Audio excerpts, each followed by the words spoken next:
What I'm going to show you is our very early season outdoor spring planting, and then I'll take you in the hoop house and you can see sort of the end of the winter, early spring, what's going on in there.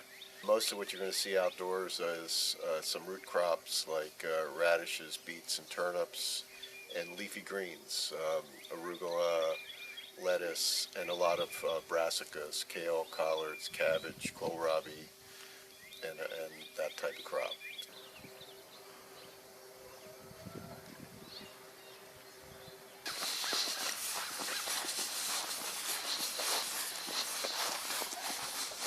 This is spring onion here, with more down there in the trays that'll be to finish out that row.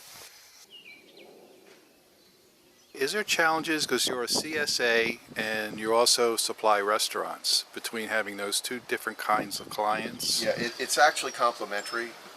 What happens is that the CSA and the restaurant, sort of between the two of them, I'm able to sell well over 90% of what I grow. So if I only did restaurants sometimes can be inconsistent when they order. The CSA is very consistent, and it's also flexible in terms of, if I have extra of A, B, C, or D, I can put that in the CSA, and people are happy to have it. So it balances my volumes out, and it's a kind of synergistic situation for me. Can you go over your growing seasons? Sure. We have the spring season, which is mostly leafy greens and some root crops. Summer season, which is all the heavy crops that you're used to. So tomatoes, cucumbers, zucchini, potatoes, onions. It's all the big primary crops that come in. And then in the fall, we sort of just kind of recycle back to leafy greens and root crops. The fall also has long season crops, so cabbages, pumpkins, winter squash, and corn comes in late summer, typically mid to late summer, early fall. During most of the season, we also have a variety of different herbs that we grow. So early in the spring, we get a little bit of thyme, sage comes in. We have oregano coming now. We also already have cilantro, and basil's going to start coming in. Dill is around now. Mint is yielding very heavy. Your fields, you have how many fields, and how do you rotate the crops you put in your fields? Right. We have 9 primary fields that we use, plus the hoop house. And what we attempt to do is rotate so that the same crop is not planted in the same field. We try to skip 2 years.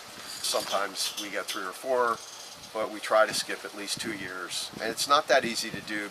It's a small farm, and it's very intensively cultivated. So in many of our fields, we will plant, there'll be 3 crops that come out in 1 year. So we might have a field that we have beets in the spring, and then we put pumpkins for the summer and the fall. Or we might have a field where we have early spring lettuce, then we'll put tomatoes in, and then we'll have turnips in the fall, something like that.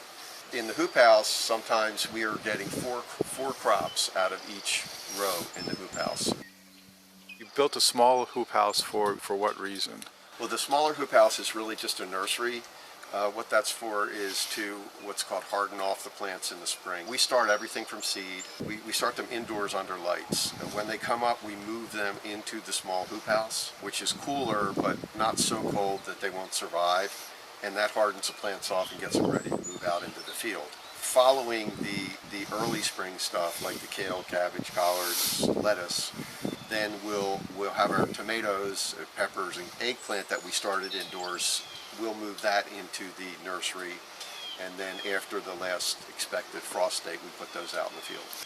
Now, is there any particular challenges to this year that you haven't faced before? Yeah, this year was a little strange because we had 3 weeks where basically the sun didn't shine. So it rained a fair amount, but even when it didn't rain, it was a lot of cloudy days, one after the other. And that it caused some delay for us.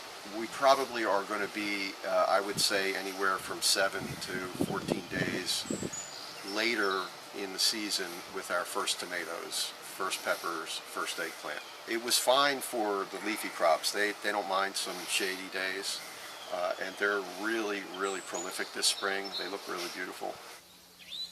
Now, just generally, it's unexpected being a farmer. You don't know what's going to happen in another month or two. It might cause you. Right. We are totally subject to the whims of nature and weather. So, right now we're starting to experience a little bit of dryness, so we start irrigating mostly the baby smaller plants that don't have deeper root systems. If it continues on, which really it's supposed to rain in a couple of days, then we can forget about it for a little while.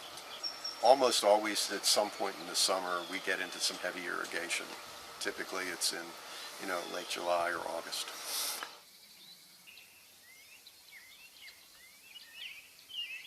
We're in the late spring season now, which means that we're starting our garlic harvest that was planted last fall.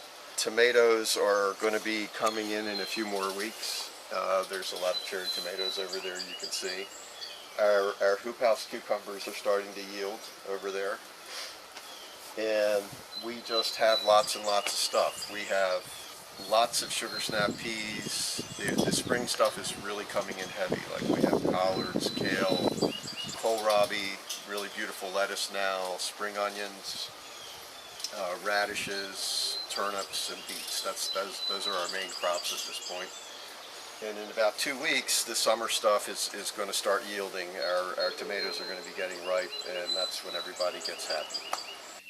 This is a really nice stand of sugar snap peas. It's the best stand I've ever had. A couple days ago, we picked 60 pounds of sugar snap peas out of these 2 rows. This is a brassica section, so collards, kale. This is a new variety of kale called Nash's kale we've never grown before. This is a more traditional broccoli. If you look, that's Swiss chard, which you'll be getting next week. This is also something we haven't grown before. It's called celeriac, also known as celery root. We use a system here. It's called lower and lean.